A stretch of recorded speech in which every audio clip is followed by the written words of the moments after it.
up? What up? What up? What up? What up? What up, killer? Ain't nothing much, player, man. Hey, it feels good to be back. Just knowing that we about to just talk our shop, man. It's a little bit different when I know it's just us two. Or absolutely, man. It's been a while. It's been what, a good month and a half since it's just been me and you over here talking. Hey, for sure. so, Yeah. um, if you guys been tuning in, we just wrapped up the coaching series, which we want to first send a big thank you to all the coaches promoter series. We want to send a thank you to all the promoters who joined us. We learned a lot about a lot of different shows. Hopefully, we're able to show you guys who the people are behind the promotion of these shows. And hopefully, if y'all ready to compete, y'all step up and, go win some checks or, even potentially go get some trophies. Did you have a favorite promoter that we had on, or you like them all? I like them all, man. That's why they was hand chosen because we vibe with them, we rock with them, we know them personally. So I like them all for sure. Nah, for sure. And I think I learned a lot about each and every one of them, even though I knew Mhm. some of them before we brought them on. You can kind of see how serious they take their craft in promoting. So, I mean, I enjoyed it. And then, I even like the friendly competitive banter of how competitive they are between each other. So, Yeah. um, today's topic is bodybuilding misconceptions, which I hope one of these will turn into a spinoff, or maybe one may take up the whole time that we want to be on here. So to not ramble on too much longer, what are three misconceptions that you have about natural bodybuilding that you feel deserves to be talked about, man? Well, before we get started, I gotta shout out Chula where hey, I appreciate you. Thank you for everything you do for the natural community, bodybuilding as a whole. So thank you, Chula, for that. Um, and another thing I want to do real quick because we always big up everybody else on this platform, and we never, really big up ourselves. So man, shout out to you for your stuff you got going on, Eagle of Strength. I know you about to have some dogs come out the woodworks here pretty soon, getting Hey, ready for to hit the sure. stage, man. So shout out to everything you got going on over there because people think this is all that we do, but we got real lives outside of this. So yeah, man, keep doing your thing. But to answer your question, three misconceptions that I have about or that I hear about natural bodybuilding is boring. Uh don't take this one personal. It's nothing towards you, but if you have big legs, then you belong in classic. Okay. And I think my last one would be you can't build a great physique naturally. Mm, I think those would be my top three. What okay. about you? What you got? And I'm gonna go ahead and rewind it back since we giving props. So since we giving props, hey y'all, let me pick up my guy. Let me pick up my guy real quick. So, um, like you said, he announced, being part of Team Chula, man. That's real big for you, man. That's dope. Um, Especially since you've been one of the top guys for years. You know what I mean? So Absolutely. I know that's always been a thing. But then even on top of that, I don't think people see um making this about you. I don't think people see what you grown over the few years, or even how we grown over the few years of us going from competitors to building a podcast to doing commentary to hosting posing clinics to constantly being busy and growing our brand. So hey, big kudos for you because you be out there in the public and you started Carolina Visuals, man. Come on now, come on. Hey man, Carolina appreciate Visuals it, is man. live. Hey, don't forget about the Frenchies. Hey, so if anybody looking for a Frenchie towards the end of the year, let me know. But they're probably gonna say we having a glaze session, so let's go ahead and move past this now. So I think my three topics is that we need more divisions, and that's just in bodybuilding overall, not just natural bodybuilding, but in bodybuilding overall. How they're saying, oh, more divisions because of this or because of that. Another thing is like politics in natural bodybuilding and how social media affects that. People think because you have a big following or these, they're holding like influencers at such a high regard, but never competed. And I think my last one is posing coaches who never competed. That's my last one. That's my last one, brother. So where do we deep dive into, man? Where do you want to go? Let's dive into divisions, more divisions. I mean, Me personally, I don't think we need any more divisions, but what's your thought process behind that? And if you do think we need another division, what would that division be and what would be the criteria? The only division we need is the one that don't require the stage. I think the people who aren't ready to compete in one of those specific divisions probably just need to keep building their physique to compete. Um, the thing about the sport, it's in the name, it's bodybuilding, right? Mm-hmm. It's building, is shaping your body to fit a criteria, fit inside of the one of the criterias. I think the latest edition of wellness was probably the last one needed. And I'm speaking specifically for natural bodybuilding, right? Right.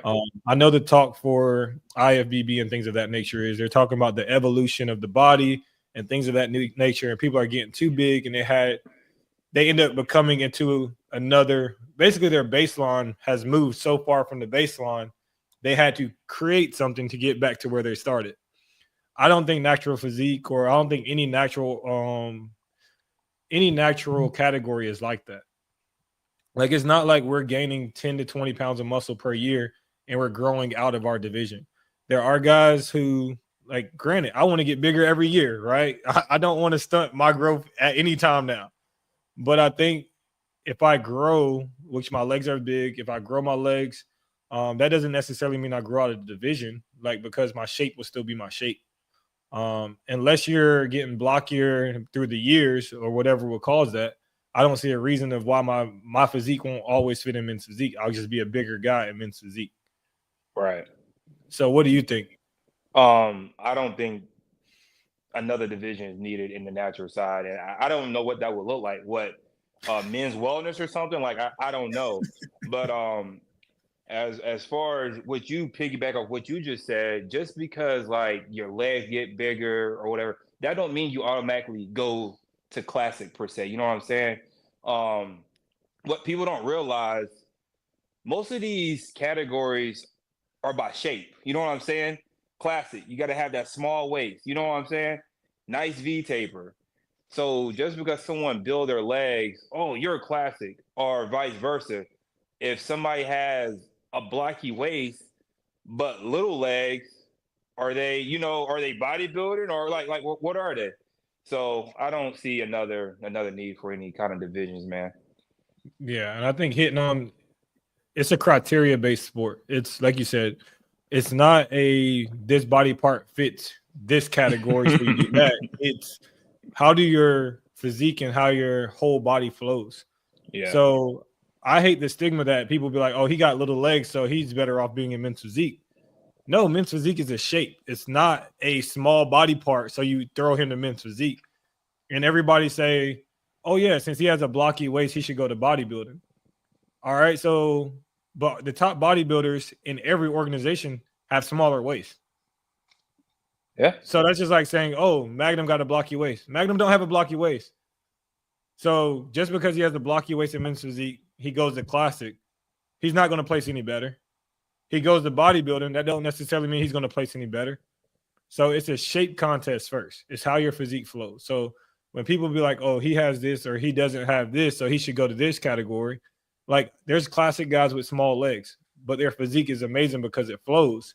Mm-hmm. But that doesn't necessarily mean they're going to win in classic. They belong there, but they need to grow their legs to fit more into that division. Now, a prime example, if I'm not, his name is Javante. He's a classic competitor. He did no gear and he did the Yorton last year. I think he stays down in Florida, but dude is a smaller guy, but he has great freaking shape for classic, and like his shape is phenomenal. So that's just an example of that. You know, you don't have to be big to be classic or bodybuilding, wherever the case may be. So I think we just knocked out two of them right there, man. So we just talked about having big legs doesn't mean you go to the next category, and then we talked about needed more division. Yep, more division. So that's perfect. I want to throw a curveball at you, brother, because I know this is a we talk a lot, but sometimes you gotta catch people off surprise to get authentic reactions. Okay. So we all know in the recent years of the college sports, there has been something called name, image, and likeness that arose. Okay. So we are all athletes, competitors, and things of that nature. So how do you feel about name, image, and likeness being utilized in the natural organizations, whether it's brands, whether it's organizations, or what? So that's a good question, man. That's a great question. And I think if all the competitors came together, that's something that could happen, but we're so divided and everybody is so about me, me, me, me, me. It would never happen. You know what I'm saying? Mhm. So, Tim is going to be happy just because he's on that poster. Mhm. But Tim, you're on that poster. Other people see you on that poster. Other people's like, oh, wow, I can relate to Tim. So now I'm going to go sign up for that show. Tim, you're not getting none of that cut at all, but you're on that poster. Mhm. But like I said, it's one of them things. I don't think it's gonna nothing's gonna come out of it, but that would be cool if we could, start getting a little back end off our, you know, NIL. Man, that would be dope. Bodybuilding NIL, man. Hey, give us a piece of the cut. Yeah, no, I think like, and I'll be 100% authentic with this because it's like I think there are some ways where we could be utilized in a different light. Yeah. It just depends on who you are, right? It depends on what you do and what you have done. So that's like if I host a hypothetically posing clinic for myself, right? And I have you on the flyer, but you're not coming, but I have you on the flyer. And I have people sign up because they're thinking you're going to be there, or they like, hey, that's Jamal. I want to go do this posing clinic, right? But Hmm. you're not going to be there. I feel like that's false advertisement. Right. I feel like in certain cases, like if even like I can't necessarily say shows because like the Yorton, of course, uses everybody who wins, which that's Hmm. promotion, and I get promotion, right? But I feel like in a smaller scale, there's ways where athletes could be compensated for doing things. You know what I mean? Just for a show up. Like hell, even Frank's promoting what is it, Magnum and Damon this year. So I don't know what was worked out, but just imagine a promoter saying, "Hey Jamal, I want you to be at my show. I'm going to pay you $250 to come sign autographs." I'm like, "Hey, I'm coming, right?" That's your name, image, and likeness. People are coming to meet you. That's dope. Or Like I you said, I about to don't piss know. some people off. I don't know if that's a thing, but it's kind of like when people ask you to be at shows. It's like, "Hey, come meet these people," but it's like, how's that beneficial to me? Is Right. that promotion, or am I showing up on behalf of a good gesture? You know what I mean? No, absolutely. Nah, So that was a very good question, man. I like that. That was definitely a curveball. Definitely a curveball. So let's get into the next one. okay. Natural bodybuilding is born. What are your Mhm. thoughts on that? It is. All But right, tell me nah, why it's born. nah, I don't think it's boring. I think people overhype the stage. I think enhanced bodybuilding is boring. I think the actual competing part is fun, right? I Right. think that part, the part that's glorified, is fun. The flashing lights, all that stuff. I think that's Mhm. fun. But if we were to like, there's people who's making money off of documenting their day to day, Right. and all it is the Ashton Hall guy. I'm waking up. I'm eating my food. I'm rubbing the banana peel on my face. I'm going for a swim. I'm going to do my cardio. I'm going to the gym. I'm coming home. I'm working. Boom. Tomorrow, same thing. But there's beauty in boring. You know what I mean? There's beauty in the discipline that we show every day, or that we do something every day. Right. Um, I feel like there are exciting parts of bodybuilding, and that's the banter back and forth. That's the conversations that's had actually in person when you're interacting with people. Like I love posing clinics. When I go to posing clinics, those are exciting for me. Those are fun for me because I get to meet people, I get to interact with people. But the overall process and things of that nature, like you gotta take the good with the bad. I think that part is kind of boring. Absolutely. For me, I don't think it's necessarily boring. I think it's saturated. I Okay. think there's so many organizations and there's so many shows. It kind of makes it boring, right? Because you just got everything scattered out. You know what I'm saying? But when it comes to like a Yorton or USBF Championship or the WNBF Worlds, those shows are exciting. Why? Because you got top tier quality on that stage all at one time. So I think that's exciting. But from January to I say August, it's saturated because you just got so many things going on at once. So Gotcha. Okay. No, I can definitely see that, especially like we said, the earlier months. I think that's why we're so shocked when we see like one of those when we see somebody step out early in the year and it's like a surprise. We're like, oh, okay, that's exciting, right? like we seen Kai step out. What was it? February? Was it February? Yeah, February at Somewhere Double around. Down. Yeah, We're like, oh, okay, this, yeah, and honestly, that show when I saw it, I watched it. I was like, oh, these right. guys came with something this year. You know what I mean? So Mm-hmm. I think that was definitely exciting, but that's the stage. You know what I mean? Like we don't like, and we could kind of segue into the social media aspect. Like we see a lot of guys, and we see them. Hell, sometimes we post some very similar things all the time. I think that portion can get. I ain't gonna say oversaturated, but then their followers love seeing that stuff. You know what I mean? Right. And vice versa. Like our followers love seeing what we post or kind of what we're doing. So I get that portion. But to us, the people who's living it, it may feel like it's boring to us because it's like this is routine for us. You know what I mean? Mm-hmm. But once it becomes routine, it's just like, all right, this is something I'm doing now. But social media and politics, man. So there was a post, I think the OCB posted it. I thought it was hilarious. How because this is the year of you see a lot of influencers competing. You see people who's on Instagram that has thousands and thousands of followers competing. And it was probably just coincidental that was posted that your followers does not matter your place in. We don't look at those type of things.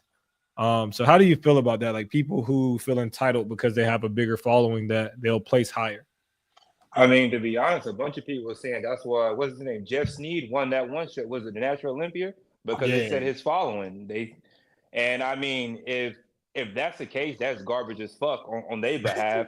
But me personally, when it comes to the OCB, they don't care how many followers you have at all. They're trying to pick the best bodies on stage at that time, and the best body is going to win. It doesn't matter if you have 1 million followers or one follower. You know what I'm saying? But I do think most people these days think their social influence will help them get a higher placement, and that's just not the case at all. So I mean, that's just how I look at it. Yeah. I mean, we even seen, I think we've seen, I mean, we've been in this for years, but we've seen the people who get real active on social media the closer they get to a show. They're tagging the show, they're trying to be seen. Which is cool, hey, do you, dog? Like, just make sure you have the body that can back it up come that Saturday. Because we always say this. Everybody looks good standing in the mirror by themselves or posing by themselves. Bring that same body to the stage that Saturday morning at 10:30, and then let it be that. Facts. So where you want to go to next, man? We have I think we had probably another one. I can't remember it off the top of my head. What was it? I know another one of mine was you can't get big naturally. What was one of yours? I forgot your last one. I mean, we can go with that one. Yeah. Yeah. So because here. Oh, go ahead. No, you go ahead. You got it. Nah, just here recently, I had a couple of people reach out to me because I do a little bit of coaching, and they be like, "How long will it take me to get big like you?" Or I want to achieve this physique, and it's somebody that's not natural. I'm like, if you're natural, you're never going to achieve that physique, or you're not going to look like me because I got 15 plus years under a bar. You know what I'm saying? Like I didn't I didn't wake up yesterday and start lifting weights. I literally legit got 15 plus years under a bar. So for people to say you can't get big naturally or gain muscle naturally, I think that's BS. And it's kind of a slap in the face to us guys that's been putting the work for so many years. You know what I'm saying? So I just think that's BS. Yeah, and I think it's one of the things where with that is it has to be some level of comfort within yourself, right? I think for certain people when they say, "Hey, I want to look like this person," or "I want this physique," and things of that nature, I try to shift people mindset nowadays to, "Hey, you may never have this physique, but we can definitely make your physique better. Yep. We can get your physique leaner. We can gain muscles. We can do certain things, but trying to get this exact physique, we can go ahead and wash that and figure out and try to picture what your best physique will look like, right?" Mm-hmm. So the thing is, like, I think when people like, it's even the misconception of when people is just like, "Yo, women say, I don't want to lift heavier. I don't want to lift weights because I'm gonna get bulky." Or guys be like, "Yeah, I don't want to be too bulky. I want to be shredded or whatever," right? So it's just like, hey, I don't think people realize, and hopefully people inside of the sport realizes that none of that shit is done accidentally. You know what I mean? Like, Right. we don't accidentally gain muscle. Like, we don't stumble into a gym and be like, "Dang, I just gained 5 pounds. I wonder how that happened." Right. Mm-hmm. It's the same way as gaining weight. Like, you don't accidentally gain weight. Like, some people do. You know what I mean? But you don't accidentally gain weight. Like, you gain weight by intentionally putting food in your mouth. And Right. it's the same way of losing weight. You intentionally stop eating as much. You're eating in a caloric deficit, and now you're losing weight. So I think that misconception of you can't get big naturally, like, yeah, if you haven't put the time in, if you haven't intentionally started training and not working out, because those are two different things. Maybe you've been working out for 8 years. You maybe never trained correctly for 8 years. So maybe try that and see if you gain muscles. Maybe see if you got definition. So that's a huge misconception, first of all. But yeah, I think that whole you can't get big naturally is crazy. Like, granted, it is in your genetic makeup of if you're a hard gainer, fast gainer. But then are you really applying all the necessary tools to get bigger? Are you eating in a caloric surplus? Are you training correctly? Like, what are you doing to constitute you growing that size? Are you doing everything with intent? Intent. Like that's all it is. Because bro, I know a dude, I kid you not, for the past 3 years, well, he's an older guy, probably mid 40s. I see him in the gym every morning. He's lifting weights every morning, but guess what? That goddamn stomach getting bigger too. I'm like, bro, you're in here every morning. But hey, that stomach just sitting there getting bigger and bigger. I'm like, hey, bro, do you? All right. And the last one I asked this question 2 years ago onto my Instagram, and it posed a lot of different questions, right? So the question is, when an athlete loses, if an athlete is not ready for a show and a coach lets them compete, whose fault is it at the end of the day?